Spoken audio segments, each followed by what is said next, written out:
Hello viewers. Today in our second lesson on inverse trigonometric functions, we will continue our discussions on principal value branch. In our previous lesson, we learned about the sine inverse and the principal value branch of the sine inverse. Why did we have to talk about principal value branch and why is there so much of emphasis on discussion of the principal value branch?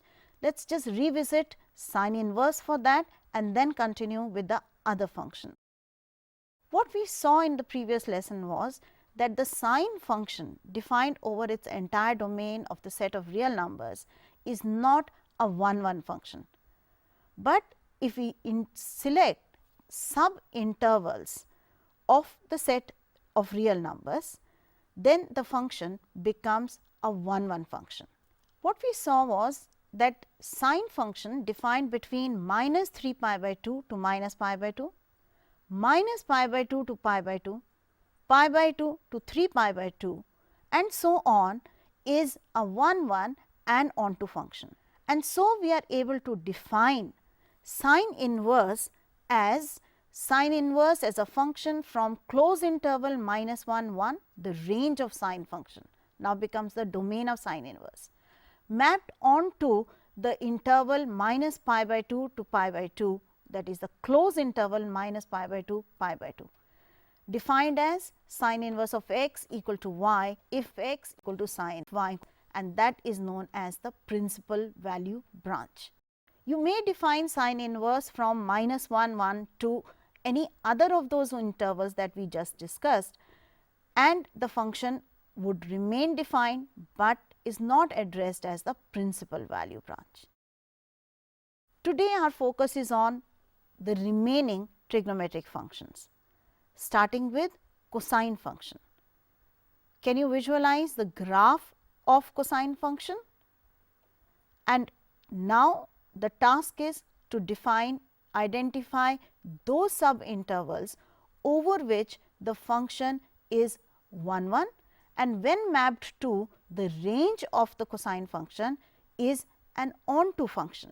Here we have the graph of cosine function, a wave like smooth continuous graph defined over the entire real numbers, and the range is between minus 1 1, close interval minus 1 1.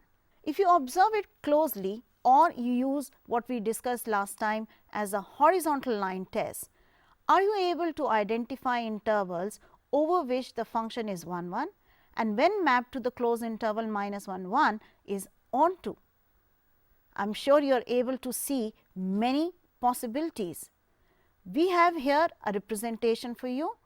If you see the piece of the graph between say minus 2 pi to minus pi or minus pi to 0, 0 to pi, pi to 2 pi, the function is very much a 1 function, because if you draw a horizontal line across the graph, then it does not cut the graph in more than one point in between these intervals. And therefore, we are ready to define the inverse of cosine over any of these sub intervals over which the function is 1 and onto. And so, we are ready to define inverse of cosine function. We have cos inverse function defined from minus 1 1 close interval to the interval 0 to pi, both 0 and pi included in it, defined as cos inverse of x is equal to y if x is equal to cos y, and this branch is called the principal value branch. If the range is 0 instead of 0 to pi, pi to 2 pi, the cos inverse function is still defined, but it is not called the principal value branch. Let us take a look at the visualization of the cos inverse as a reflection of cos along the line y equal to x. So, let us begin with the line y equal to x and let us take the graph of cosine function. If I take a point A on it and reflect it along the line y equal to x, I get a point say A dash. Let us see what happens if I trace this point A dash as A moves along the graph. Do you see a wave like curve coming along the y axis as well? But this is not what we are looking at as the principal value branch. The principal value branch will only happen when we restrict the interval from 0 to pi. And this pink color branch that you see right now is the cos inverse as a principal value branch of the cosine inverse function.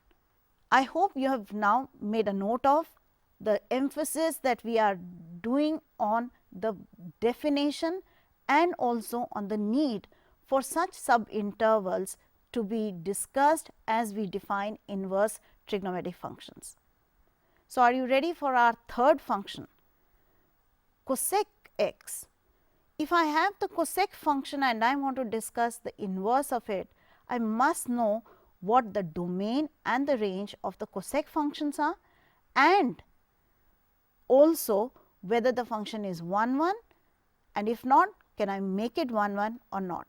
Do you know what the domain of cosec function is?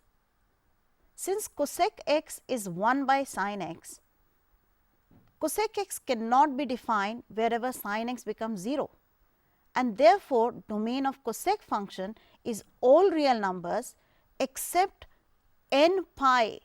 That means, all multiples of pi cannot be in the domain of cosine function, where n belongs to set of integers. The range of cosec function is set of all real numbers y belonging to R as written here. Y should be greater than equal to 1 or y is less than equal to minus 1. Another way of writing the same set is all real numbers except the open interval minus 1 1. And because of this special feature of cosec x, the graph also is special. It is not a continuous graph, it is not defined at 0, pi, 2 pi, and therefore, there is a break there, and also the range being all real number except minus 1 1 as an open interval leaves a patch in between uncovered. Observe it closely and see if you can identify the subintervals of the domain over which the function is 1 1, and when mapped to the range of cosec function is an onto function. Again, think of the horizontal line test. Pick regions which are not crossed by a horizontal line more than once. I am sure you are coming up with many answers, and some of those are reflected here. If you take the interval between minus pi by 2 to pi by 2, pi by 2 to 3 pi by 2, and so on, the function is very much a 1 1 function, and when mapped to its range, the function is 1 1 and onto. We again are going to define principal value branch of cosec inverse, and we have the principal value branch defined over the interval minus pi by 2 to pi by 2, and we are ready with the definition of cosec inverse. Cosec inverse is a function defined from all real numbers minus the open interval minus 1 1, that was the range of cosec function, mapped to the set which is closed interval minus pi by 2 to pi by 2 minus 0, because at 0 cosec was not defined. So, even in the graph at 0 there is no point corresponding to it. So, the principal value branch range would be minus pi by 2 comma pi by 2 minus, that is leaving out 0. And how do we define cosec inverse x? Cosec inverse x is y if x is cosec y, that is the principal value branch of cosec inverse. Now, after a discussion of these three inverse trigonometric functions in detail, I am sure you will be able to figure out the principal value branch for the remaining three functions. I have a ready-made set of values here for you. Please note them down, and now go back and maybe think about what the graph look like and see why have we come up with these as the principal value branches. And so, we have principal value branches of inverse trigonometric functions, all 6 listed here. The first 3 were discussed in great detail, and the next 3 are now written down for you to copy down And also take a look at why are we looking at intervals like 0 to pi minus pi by 2. Sec inverse has the principal value branch with the range 0 to pi minus pi by 2, simply because sec pi by 2 is not defined. So, I have to leave out pi by 2 out of the closed interval 0 to pi. Similarly, when we talk about tan inverse, it will be defined from all real numbers to the interval open interval minus pi by 2 to pi by 2, because again all odd multiples of pi by 2 are not in the domain of tan, and therefore, when I talk about the principal value branch of tan inverse, the range will be an open interval minus pi by 2 to pi by 2. Same reason holds for cot inverse. It is defined over the entire real numbers and mapped onto the open interval 0 to pi. Remember, cot function domain does not have any multiples of pi, and that is how we would be working as we go ahead with some exercises on how to evaluate principal values of a given inverse trigonometric function. So, are you ready for an exercise where we will be using not only one inverse trigonometric function, but 3. This table of values and intervals are important. You need to kind of memorize, but if you visualize and see why it has come out to be these now intervals, things will become easier for you. So, we have our next question here. Ready with the pen? Find the value of sec inverse of minus root 2 plus cot inverse of root 3 minus tan inverse of minus 1. It is actually maybe 3 questions put together in one, can be a simple 1 marker, not more than 1 mark definitely. What you need to do is evaluate each 3 independently, add them and you have the answer. Beginning with sec inverse minus root 2. If I take y to be sec inverse of minus root 2, then by definition sec of y is minus root 2.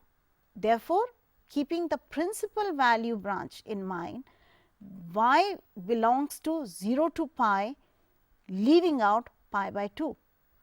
So, which value of y would give me minus root 2?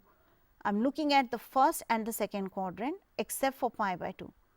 So, sec y will be negative in the second quadrant, and therefore, it must have a value like y must be pi minus pi by 4, which is nothing but 3 pi by 4, and therefore, the principal value of sec inverse minus root 2 is 3 pi by 4. Similarly, spend a minute thinking about what would be cot inverse of root 3. The first thing that should flash into your mind is what was the principal value branch range for cot inverse? Open interval 0 to pi. So, if I take y to be same as cot inverse root 3, then I need that y which gives me cot of y to be root 3. Between 0 to pi, the probable answer is pi by 6. For tan inverse of minus 1, the principal value branch has the range as open interval minus pi by 2 to pi by 2. So, obviously, the angle will be minus pi by 4, and therefore, we have the value of all the 3 terms, and so we are ready to evaluate the expression, and it all adds up to be pi by 6. I hope with this question and the rest of the explanation, the concept of the principal value branch of inverse trigonometric functions is now clear to all of you. Do pick up your book, try out the first exercise and see if you can manage all of these questions on your own. I hope to see you again in our next episode.